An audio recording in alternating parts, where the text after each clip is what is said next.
Welcome to the Country Entertainment News Podcast. Get ready, country music fans, because today we've got something special for you.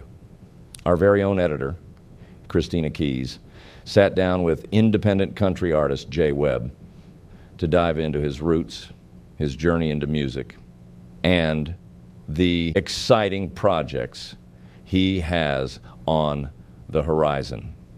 Joining him for the conversation were his mom and wife, making this interview even more personal and heartfelt. Jay Webb is carving out his own lane in country music with his gritty, no-holds-barred style. His fearless lyrics and unwavering authenticity have earned him a loyal following and solidified his reputation as one of the genre's rising stars. With 2025 shaping up to be a breakout year, Jay is riding the momentum of fan favorite tracks like Down Here, Bury Me with Bourbon, and Broken.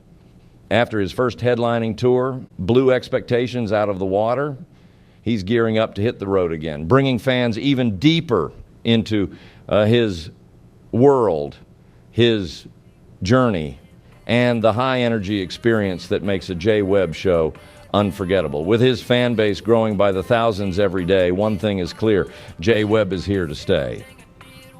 So sit back, turn up the volume, and get ready for an inside look at one of country's fastest rising stars. Let's get into it. You're from Coleman, Alabama. Coleman, Alabama. Yes, ma'am. And you got your start in music when? When I was 7 years old, I went to Hip Flea Market. Coleman, it was next to a tool shed, and my mom bought me a guitar, and I played Johnny Cash covers to my great-grandma in the nursing home for like 2 years until she passed. And we had the whole people lining up outside in their wheelchairs to my Johnny Cash covers. I don't know if they were delusional enough to think I was actually Johnny Cash or what, but they loved it. So I started that way, and then I never really lost it. We didn't have a lot of money growing up, so I bought a headset. My mom bought me a headset, like a telephone type thing, like where people connect to a landline. And I plugged it into my laptop and started recording. I broke it off the thing. I started recording into that, and I did that for about 15 years. I met my wife in Mobile, and started recording in our closet when we graduated high school. When we moved in together. I got videos. Yeah, we started. The closet. I started and made songs from then till about 5 years into our relationship. We've been together 11 years now.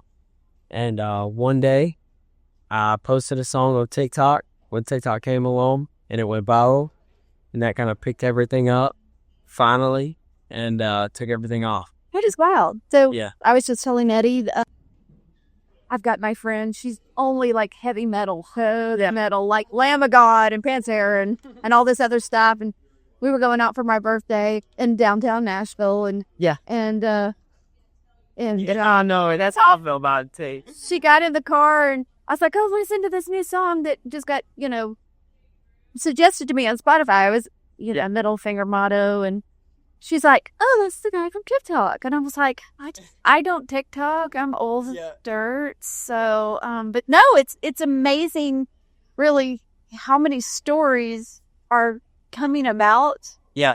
That way. It's, Yeah.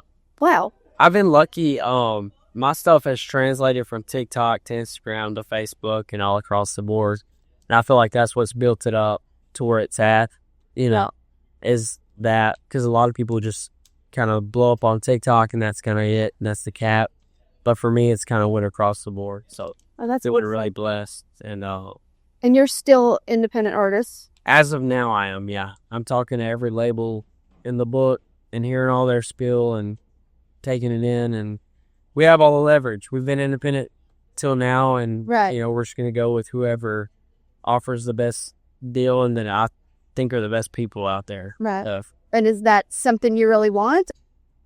We'd like to do something like that and eventually partner with somebody that makes sense, but just to help with scaling and everything. But yeah, that'll probably be next year somewhere down the road. But right now we're just having fun. Right. You know? Getting to put out music when you Yeah. need to. When we want to. That's Right. the nice thing. We make a song today, we put it out tomorrow. Yeah. I think that's great about their independent artists. Yeah. So Mom is obviously a huge influence. I caught the intro to the song, you know. Yeah, Broken. And My favorite, of course. all till he writes another beautiful one. Yeah. I know. But you know, been there, and that's a lot of influence as to your upbringing and your. I mean, everything to me has been like, just push as hard as you can, work as hard as you can. We didn't come from a lot of money. At times, our power was shut off, our water was shut off. We didn't have anything, but I had a guitar and I had music, you know, and That was the most important. that was the base of it all, you know. So that carried us through the hard times and got us to where we're at. So now it seems like a lot of the fans relate. They're in the same position. They're talking to me about the same things that we struggled with years ago. And it's just awesome to see like a full circle moment, you know, That to where I can possibly help people, even if it's in a way of like just forgetting about Monday through Friday for the weekend, just for a night.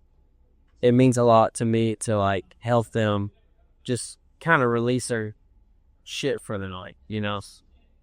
it is important. You're writing your own stuff, I do. and you wrote Cobain with Eddie. Eddie, with you. Eddie, he was explaining that the influence that song has on a lot of people. A lot of people. Yeah, me and Eddie, we found each other through social media, pretty much. And he sent me a guitar loop. We decided we was going to make a song together. He sent me a guitar loop.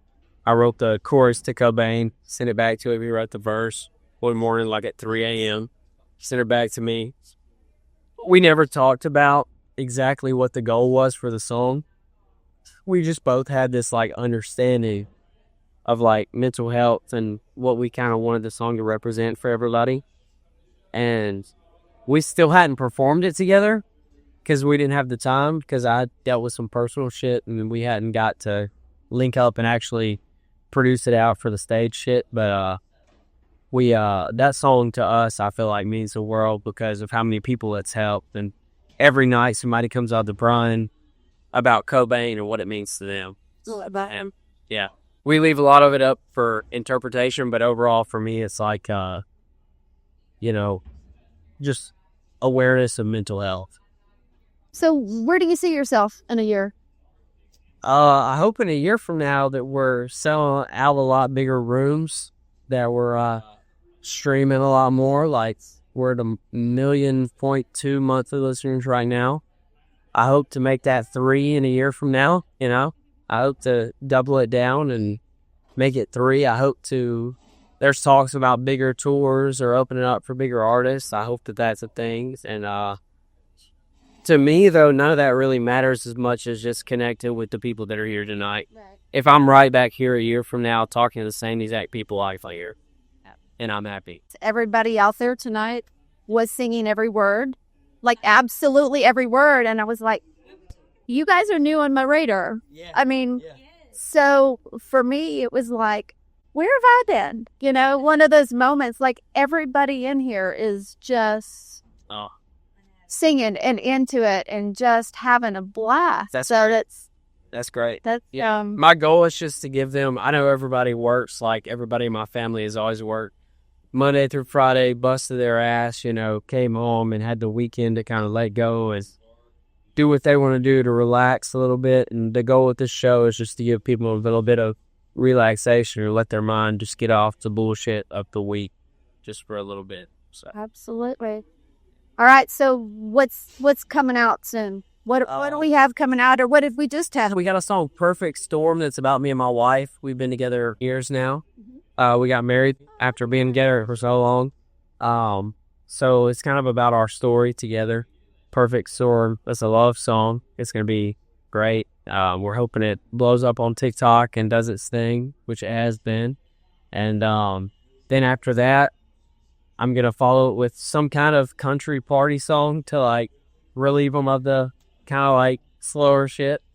And March, we're going to start our tour for the spring, and we're going to be touring all year next year. So any big artists you're jumping on the tour, or is that hush hush now? It's hush hush right now. Awesome. But there's a couple mainstream, like biggest country artists kind of out right now that we're hoping to get on their tour. And I respect them more than anything. Is Just like, fingers crossed. yeah. But if not, we'll... Well, I can tell you, I hope to see Eddie and you out with Chase. Absolutely. I've been with Chase all year, by the way. Chase Matthew is a real one, and he had me out on his tour. We've been in touch since I dropped my very first single, and he's just a really genuine person. So we appreciate him having us out. Some crazy big shows. Like, makes me jealous of his crowds where if we play anything under You guys are 3,000, he's playing like 3,000 a night. It's crazy. Yeah. It'll come. Trust me. I mean, He's real. again, everybody in here was word for word singing every song up. I mean, was this awesome? Okay, question. Where's your musical influence come from? So we got Johnny Cash. I got him on this arm right here. There's a lot of George Jones.